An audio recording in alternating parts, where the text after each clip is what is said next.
let's understand currently what's the situation in India specifically, right? Because I don't want to talk about other countries because their geography, climate, everything is very different.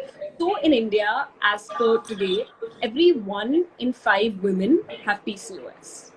That's 20% of the female population, female reproductive population, which is, if you look at the numbers, the absolute figures, that's a lot of women, right? Okay, firstly, I am someone who has PCOS, so I come from direct experience of having to deal with it. A big misconception about PCOS is that you have to be obese to have PCOS. That is not the case. You can be lean and also have PCOS. So, coming back to what are the factors involved in PCOS. One being, and I hate this, it's genetics.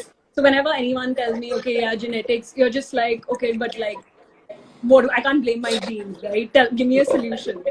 So out of the way, I don't like even considering that, because there's something also called as epigenetics, which is when you learn to switch on and switch off genes through diet and through therapy, right? Through meditation, through different types of therapy, you can sort of switch off your genes. So one is genetics, right? The other thing is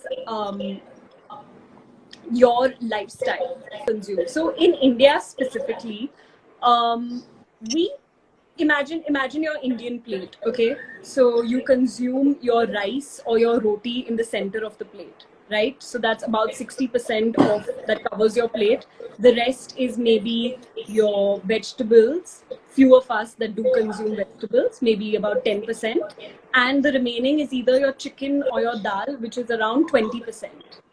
So if we see, majority of what we're eating is coming from the carbs. It's either the rice or the roti. Basically, India is second to China, even when it comes to diabetes.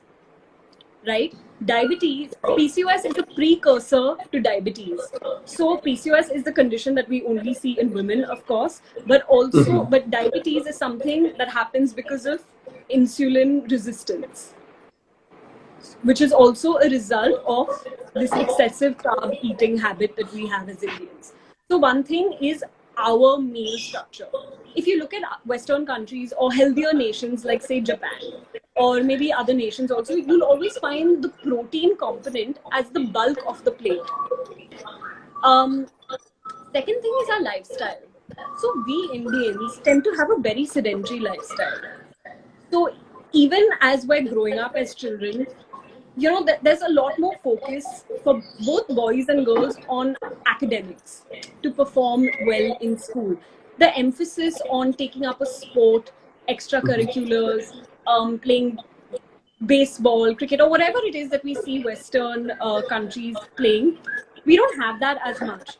So what happens is, and especially as girls, from a very young age, we stop moving. We stop going out, we stop running, and there's also this certain stigma, you know, majority of Indian women, and I mean like the big chunk, they feel shy to go to a gym.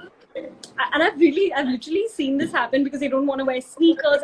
It's a mindset. So there's basically a lack of movement that we have. So it's poor diet and it's a sedentary lifestyle. So both these combinations together result in PCOS.